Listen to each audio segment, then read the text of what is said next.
আসসালামু আলাইকুম। আজকে আমরা দেখব অটোক্যাডে কীভাবে কোনো কিছু লিখতে হয়। যেমন আমরা যখন কোনো একটা রুম ড্র করি তখন রুমের একটা নাম এবং সাইজ মেনশন করতে হয়, আমাদের কী ধরনের প্ল্যান সেটা মেনশন করতে হয় বা লিখতে হয়। আজকে আমরা অল্প সময় শিখে নেব কীভাবে আমরা যে কোনো কিছু লিখতে পারি। লেখার জন্য আমরা এখান থেকেই ক্লিক দিতে পারি মাল্টিলাইন টেক্সট, অথবা আমরা সিঙ্গেল লাইন টেক্সটও ড্র করতে পারি। মাল্টিলাইন টেক্সট হচ্ছে সবচেয়ে বেশি পপুলার এবং বেশি ব্যবহৃত হয়। আমরা ক্লিক দেওয়ার পরে আমরা এখানে মাল্টিলাইন টেক্সট ক্লিক দেওয়ার পরে আমরা রেক্টেঙ্গেল যেরকম ড্র করি সেরকম হচ্ছে আমরা একটা ড্র করব। ড্র করার পর আমরা লিখব, যেমন আমরা এখান থেকে লেখা শুরু করলাম SCTIB অ্যাক্টিভ SCHLL স্কুল লিখলাম। লেখার পরে আপনি কন্ট্রোল A অথবা মাউস দিয়ে আপনি এটা সিলেক্ট করবেন। সিলেক্ট করার পরে এই পাশে আসে দেখবেন যে টেক্সট হাইট নামে একটা কথা আছে, এখানে আপনি ক্লিক দিবেন। ক্লিক দেওয়ার পরে দিবেন যে 5 ইঞ্চি, এন্টার দিবেন। এন্টার দেওয়ার পরে ক্লোজ টেক্সট এডিটরে ক্লিক দিবেন, দেখবেন আপনার লেখা হয়ে গেছে। আমি একটু জুম করলে দেখতে পারতেছি। আমরা এগেইন লিখব, আরেকটু সাইজ বড় দেব। যেমন আমাদের এই ড্রয়িংয়ে কিন্তু এটা খুব পারফেক্ট, বাট এই লেখা কিন্তু পারফেক্ট না, বা এই ড্রয়িংয়ের সাপেক্ষে পারফেক্ট হয়েছে না, তাহলে আমাদের একটু বড় করতে হবে। আমরা ইচ্ছা করলে এটাকে এডিট করতে পারি। আমরা এগেইন তৈরি করব, এমটি এন্টার। আমরা আগের মতো করে ড্র করব, লিখব, ওকে, সিলেক্ট করব। আমরা এইখানে যদি আমরা 12 ইঞ্চি দেই, 12 ইঞ্চি দেওয়ার পরে আমরা দেখতে পারবো যে না, আগের চেয়ে একটু বড় হয়েছে। সেম টু সেম আমরা এটা কী করতে পারি, টেক্সটটাকে এডিট করতে পারি। টেক্সট এডিট করার কমান হচ্ছে TEDIT, এডিট, ক্লিক দেব, টেক্সট এডিট হয়ে যাবে। সিলেক্ট করার পর আমরা এগেইন আমরা এদিকে সাইজ দেব হচ্ছে আমাদের ইচ্ছা মতো। আমরা ইচ্ছা করলে ছোটো অথবা বড় করতে পারি। ওকে, তাহলে আমরা ইজিলি লেখা শিখে ফেলছি।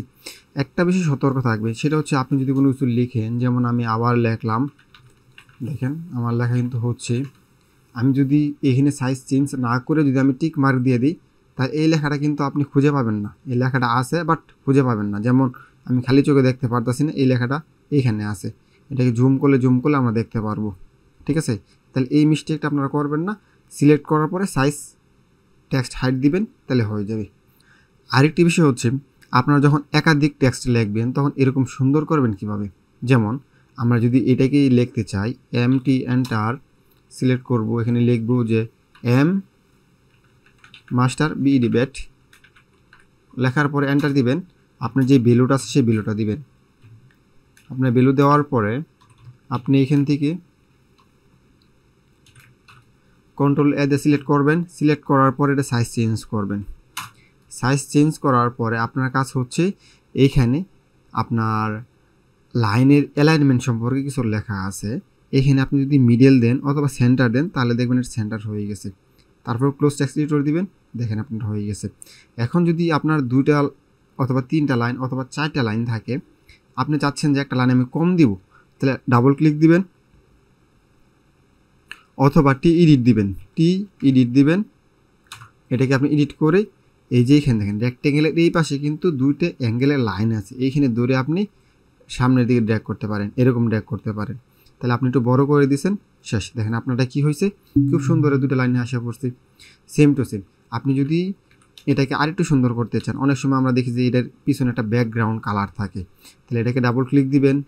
তারপর কি আমরা সিলেক্ট করার পরে মাস্ক নামে একটা লেখা আছে, ব্যাকগ্রাউন্ডে আমরা একটা কালার ইউজ করব, তার জন্য ইউজ ব্যাকগ্রাউন্ড মাস্ক ক্লিক দিব, আমরা ওকে দিব, শেষ। দেখেন আমাদের হয়ে গেছে।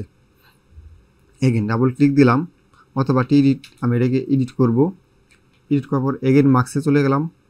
তারপর আমি ইচ্ছা করলে কালার চেঞ্জ করতে পারি, ইয়েলো, গ্রিন এটসেট্রা দিতে পারি। ইচ্ছা করলে আমরা ফ্যাক্টর ওয়াইজ আরও বাড়াইতে পারি, ফ্যাক্টর আরও কমাইতেও পারি, এটসেট্রা। আগের চেয়ে কমে গেছে। ওকে, তাহলে এই ছিল আমাদের যে কীভাবে আপনি অনুচ্ছেদ লিখবেন, লেখার শর্ট ভিডিও। আপনাদের এরকম আরও ভিডিও পেতে আমাদের চ্যানেলটি সাবস্ক্রাইব করে পাশে থাকবেন।